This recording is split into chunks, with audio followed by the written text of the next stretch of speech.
இப்ப ஏன் தண்ணி ஊத்திக்கலாம் பசங்களா? இப்ப கிழங்கு அலசிக்கிறோம் பசங்களா. அலசாச்சு பசங்களா கிழங்க. இப்ப கொதிக்கிற தண்ணியில இப்ப இந்த கிழங்க போட்டுக்கோ. போட்டாச்சு பசங்களா கிழங்க. இப்ப இதுல கொஞ்சம் உப்பு போட்டுக்கோ.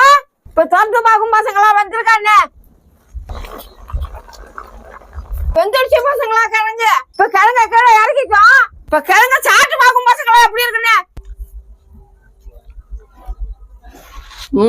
அருமையா இருக்கு பசங்களா கிழங்கு. இப்ப அடுப்ப அமைச்சிரும் பசங்களா.